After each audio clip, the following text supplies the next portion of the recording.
예, 많이 아프십니까? 많이 사랑한 것입니다. 많이 아프십니까? 많이 사랑한 것입니다. 라는 제목으로 하나님 말씀 증거하도록 하겠습니다. 하나님께서 천지를 창조하셨습니다. 근데 창조의 마지막 클라이막스라고 얘기를 하면 인간을 창조한 것입니다. 그러니까 인간을 어떻게 창조했느냐? 흙으로 빚어서 창조했다. 그것도 중요하지만 핵심적인 살필 내용은 뭐냐면 하나님의 형상으로 창조했다. 이게 중요한 것입니다. 이걸 라틴어로 이마고 데이 이렇게 얘기합니다. 이마고라는 것은 영어로 하면 이미지고 데이라는 것은 하나님입니다. 그래서 이미지 오브 갓 이렇게 표현을 합니다. 이번 말레이시아 선교를 갔더니 우리가 자주 가서 먹었던 그 쇼핑몰 이름이 이마고더라고요. 이마고가 뭔지 모르는데 그 라틴어입니다. 라틴어로 이미지란 뜻이에요. 이게 정신 분석학에서도 쓰는 단어이기도 합니다. 그 이미지 그러면 아버지의 이마고 그러면 아버지의 원형 상태 이렇게 쓰기도 하는 굉장히 서양 사람들이 좋아하는 단어입니다. 이마고 또는 이미지 오브 갓. 하나님의 형상대로 지음받았다는 건 무슨 얘기입니까? 하나님 닮았다라는 거예요. 그죠? 아들이 아버지 닮고 딸이 엄마 닮고 하듯이 하나님 닮았다. 그것이 하나님의 형상대로 지음받았다는 것입니다. 근데 이게 굉장히 많은 논쟁이 있었어요. 도대체 하나님의 뭘 닮은 건가? 닮은 내용이 뭐냐? 그 논쟁 중에서 가장 많이 이렇게 이해되는 내용들을 본다 그러면 관계예요. 관계, 릴레이션십. 그게 무슨 얘기냐면 인간이 전적 타락하지 않았습니까? 칼빈주의 5대 강령에 나오잖아요. 인간은 100% 타락했다. 그래서 하나님의 형상이 남은 게 없는데 그래도 하나님의 형상 가운데 남아있는 게 뭐냐면 관계를 맺는 능력, 그거 하나 남았다라는 거예요. 그래서 우리가 부부관계, 부자관계, 하나님과 인간과의 관계가 남았잖아요. 관계. 그래서 우리가 구원받는 것이 바로 이 관계를 통해서 구원받는다는 거예요. 이 관계가 하나님의 형상이다. 이 내용을 가지고 가장 오랫동안 사람들이 동의하고 받아들였던 것 같습니다. 그래서 오늘은 그 측면에서 한번 보자는 거예요. 하나님의 형상이라는 것은 관계다. 그래서 신약 성경에 와서도 의라는 게 뭐예요? 좋은 관계를 맺는다는 거예요. 하나님과 우리 사이가 원수되었는데 의가 들어가서 나의 이 좋은 관계 맺는 능력으로는 하나님과 맺을 수 없죠. 그래서 하나님의 의가 십자가의 의 아닙니까? 십자가의 의를 통해서만 좋은 관계를 맺을 수 있다. 이게 또 관계에 관한 초점이에요. 그래서 구원론, 다시 말해서 기독론, 이 창조를 하고 다 연결되어 있다는 것입니다. 깨진 관계를 회복하는 것. 그게 바로 예수님이 하신 일이고 하나님이 원하시는 내용이다. 이게 하나님의 형상이다. 이렇게 접근하는 것이 가장 많은 내용이라는 것입니다. 한번 보십시오. 인간을 만들 때 먼저 남자와 여자를 만드시고 거기서 벌써 관계가 나오잖아요. 그리고 삼위일체 하나님을 묘사할 때 그 하나님도 관계로서 묘사하잖아요. 삼위가 하나이다. 관계라는 것입니다. 그러면 모든 관계에는 특징이 무엇입니까? 관계는 아름다운 관계가 있죠. 그래서 하나님이 원하시는, 성부 하나님이 원하시는 관계는 관계가 아름다워야 돼요. 부부라고 다 똑같은 부부 관계가 아니잖아요. 아름다운 부부 관계. 그래서 하나님과 우리 사이도 아름다운 하나님과 인간과의 관계. 그리고 또 하나는 무엇입니까? 생육하고 번성하라, 땅에 충만하라. 이게 무슨 뜻이에요? 관계는 날마다 이렇게 넓어져야 된다는 것입니다. 그죠? 커져야 된다. 성장, 관계의 성장성. 그래서 우리가 하나님의 형상대로 지음받았다 그러면 언제나 아름다움을 추구해야 되고 또 하나는 성장을 추구해야 된다는 것입니다. 생육하고 번성하는 거. 이게 관계의 내용이라는 거예요. 성부 하나님께서 이것을 지정해 주셨고 성자 예수님께서 하신 일이 뭐냐면 우리가 죄로 인해서 관계가 다 깨져버렸잖아요. 이 관계를 회복시키기 위해서 오셨다는 것입니다. 그래서 골로새서 1장 20절을 보니까 그의 십자가의 피로 화평을 이루사 만물고 땅에 있는 것이나 하늘에 있는 것들이 그로 말미암아 자기와 화목하게 하기를 기뻐하심이라. 그러니까 성자 예수님이 하신 일이 뭐예요? 깨진 관계를 아름답게 성장할 수 있도록 회복시켜 주시는 분이라고요. 그러니까 교회가 무엇입니까? 이 관계를 회복시키는 곳이에요. 그러니까 예수님의 보혈의 피가 중요한 거죠. 예수님의 보혈의 피가 들어가면 모든 관계가 아름다워지고 막 성장하게 된다는 것입니다. 이걸 교회로 얘기하면 부흥이다 이렇게 표현할 수도 있겠죠. 이 관계예요. 그래서 이게 인간이 하나님을 의지할 때만 나타날 수 있는 현상이라는 것입니다.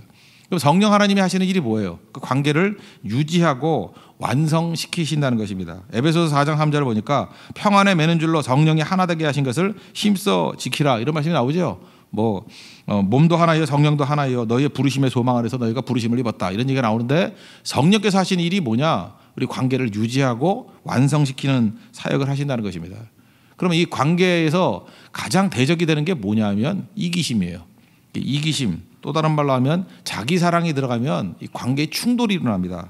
그래서 이게 깨지게 된다는 거예요. 여러분도 보세요. 자기 자신을 사랑하는 마음, 이기심이 딱 들어가는 순간에 아름다운 관계가 추하게 돼버리고요. 그다음 막 성장하던 관계가 이게 딱 멈추게 돼버린다는 것입니다. 그러므로 여러분들도 해보세요. 관계 깨는 게 바로 뭐예요? 내 승질 내는 거예요. 내 기분 상했다라는 거예요. 누가 나를 건드려? 네가 뭔데? 뭐 이렇게 자기 이기심, 내가 좀 더 가져야 돼. 그게 내가 더 높은 존재야. 이러는 순간에 관계가 다 깨져버린다는 것입니다. 그래서 죄 중에 죄가 뭐예요? 이기심이에요. 또 하나가 에고, 자기 자신이 가장 큰 거라는 것입니다. 우리가 한번 보세요. 하나님의 절대적인 사랑 앞에 우리 이기심이 딱 들어가 버리면요, 모든 게 뒤죽박죽이 돼버립니다. 그래서 사는 게 힘들어지는 이유가 뭐냐면 이기심 때문에 그래요. 이게 죄거든요. 거기서부터 모든 살기 어려운 일들이 다 벌어지게 된다는 것입니다. 하나님 나를 사랑하시죠. 그건 맞아요. 근데 문제는 옆에 있는 형제도 사랑하잖아요. 근데 두 사람이 싸우면은 하나님이 누구 편 들겠어요? 맨날 그런 얘기 하잖아요. A도 기도하고 B도 기도하는데 하나님이 헷갈린다고 누구 편을 들겠어요? 바로 이겁니다. 다툼이 벌어졌을 때 하나님의 사랑과 하나님의 뜻 이런 것들이 다 왜곡이 되기 시작한다는 것입니다. 그래서 내 생각만 하면 하나님의 사랑과 부딪힘이 일어나요. 그래서 자꾸만 하나님의 뜻과 부딪힘이 일어나는 이유가 뭐냐? 내 이기심 때문에 그래요. 그리고 하나님의 뜻을 이해를 못해요. 자꾸만 이해가 안 되는 거야. 이거 하나님 도대체 왜 이러십니까? 이러는 게 이유가 뭐냐면 자기 이기주의로 이기심으로 바라보면 하나님의 뜻이 잘 이해가 안 된다는 것입니다. 그리고 이기심이 있으면 특징이 뭔지 알아요? 지치고 피곤해집니다. 그래서 우리 성격적으로도 보면은 아직도 변화가 안 돼가지고 극단적인 이기심을 가지고 살아가는 사람들을 보면은 항상 피곤해요. 그죠? 이게 피곤해한다고. 그리고 지치고. 그게 사실은 외부 환경이 아니라 자기 속에서의 죄 때문에 그런 건데 그걸 본인은 잘 모르는 거예요. 왜냐하면 하나님의 절대적인 관계, 이 사랑의 관계 속에서 자기 이기심이 충돌하기 때문에 그런 일이 벌어지게 된다는 것입니다. 그래서 하나님의 은혜 가운데 우리가 하나님의 형상이 회복되면은 나타나는 게 뭐냐? 하나님이 첫 번째, 이웃이 두 번째 이렇게 된다는 거예요.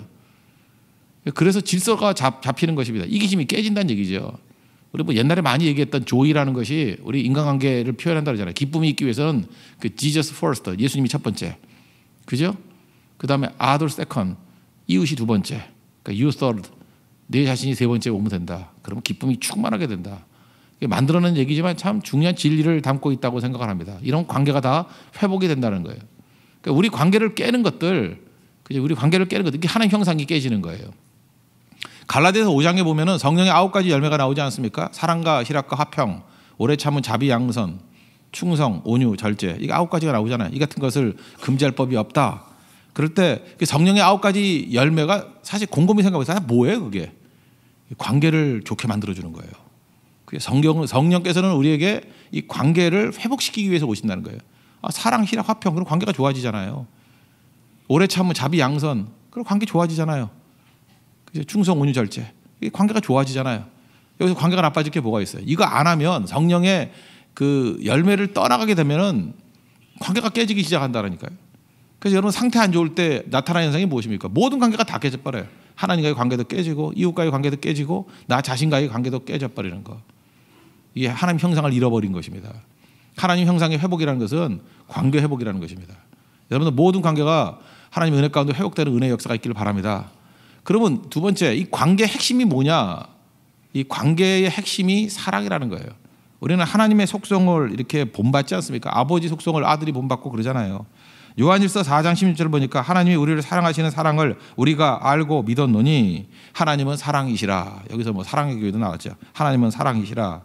하나님은 사랑이라는 거예요. 하나님의 본질이 사랑이고 또 우리가 하나님 형상대로 지음받은 우리의 본질도 사랑으로 가게 돼 있다는 거예요. 사랑, 이게 대단한 거라는 거예요.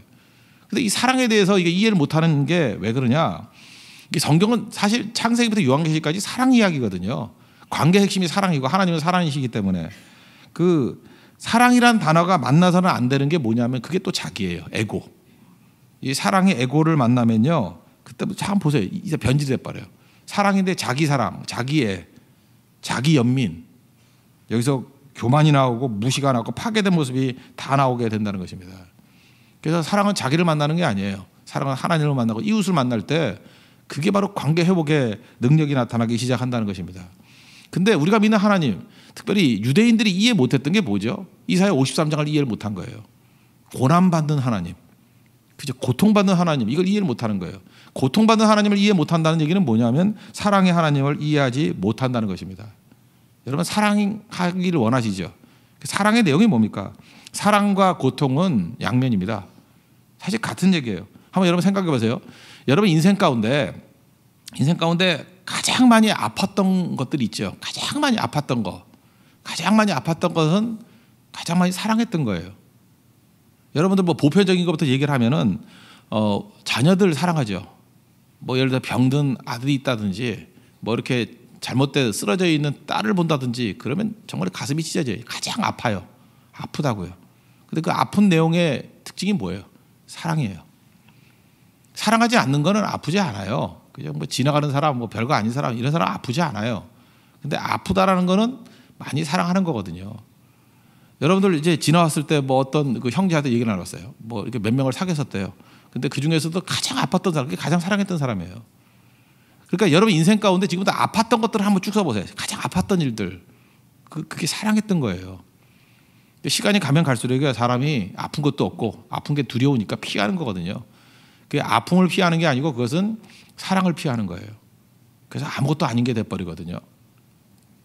그 도마가 와가지고 뭐 예수님 앞에 그 사랑 같은 거 테스트하죠.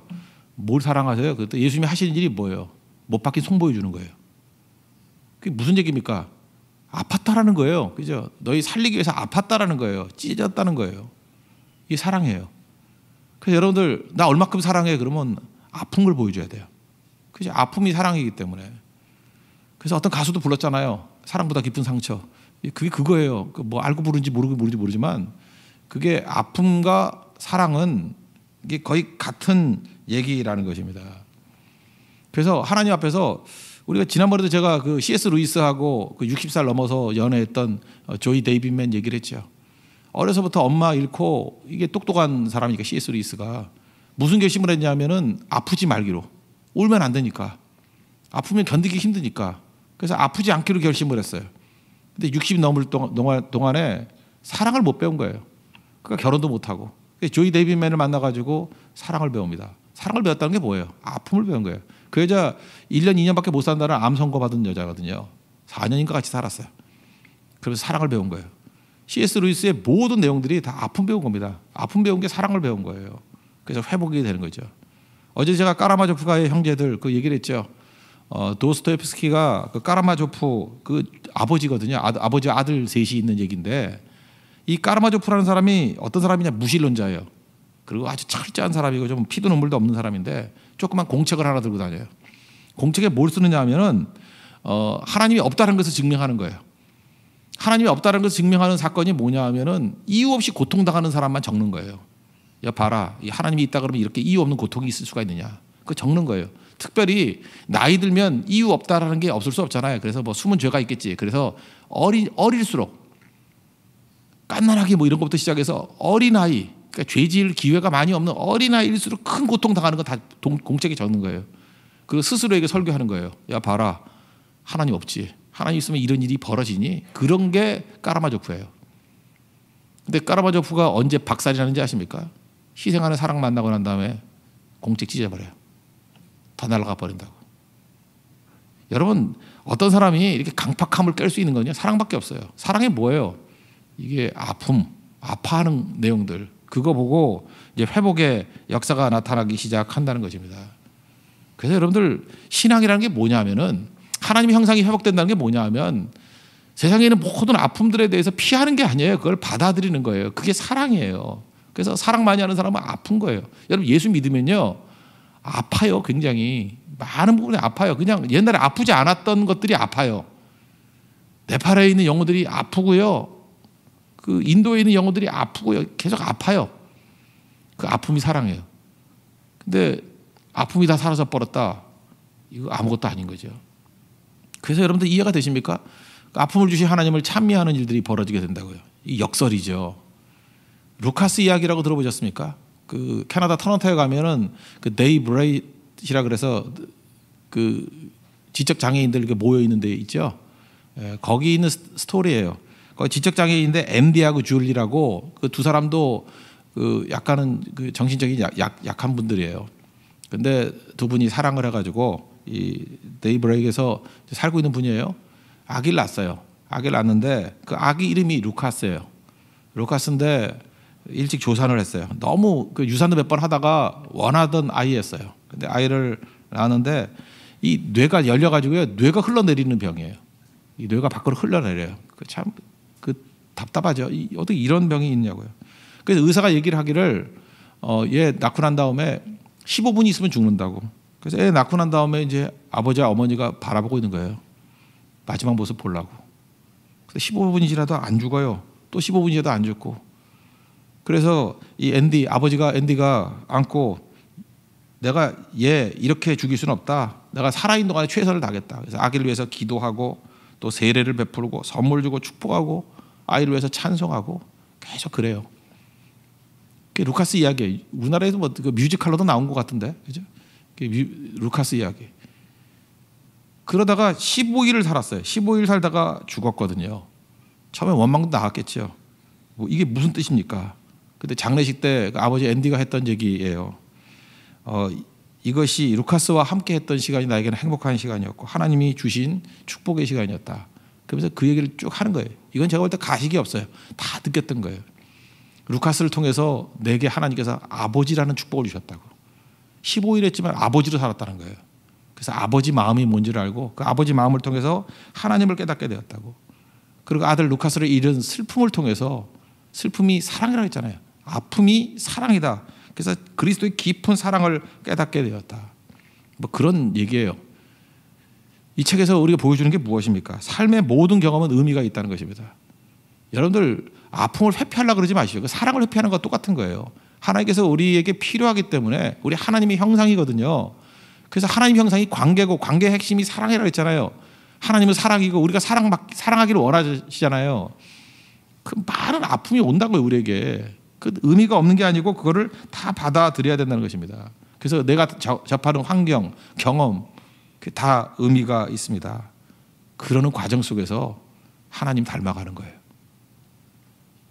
여러분, 우리 성도들 이제 시간을 쭉 지낼 거 보면 언제 하나님 제일 닮은지 아십니까? 이마고 데이. 하나님의 형상이 언제 이루어지는지 알아요? 사랑이 있을 때예요. 그 사랑이 뭐예요? 뒤집어 놓으면 아픔을 받아들일 때요. 그래서 하나님에 대한 절정의 묘사는 이사야 53장이잖아요. 고난당하시는 하나님. 그 사랑하시는 하나님이에요. 십자가의 예수님, 그게 우리를 사랑하시는 예수님이라고요. 여러분, 그 사랑의 능력을 깨닫는 은혜의 역사가 있기를 바랍니다. 그게 하나님의 형상이에요. 저는 우리 교회의 하나님의 형상이 회복되기를 원합니다. 그리고 우리 성도들의 삶 가운데 진짜 하나님의 영광스러운 형상이 회복돼서 이게 진짜 하나님의 모습이고 하나님 닮은 하나님 백성들의 모습이군요. 거기서 살리는 역사가 나타난다는 거예요. 거기서 가정의 회복이 있고 공동체의 회복이 있고 또 이 국가의 회복이 있을 것입니다. 그게 하나님 백성입니다. 그 은혜를 누릴 수 있는 믿음의 정되기를 축원합니다.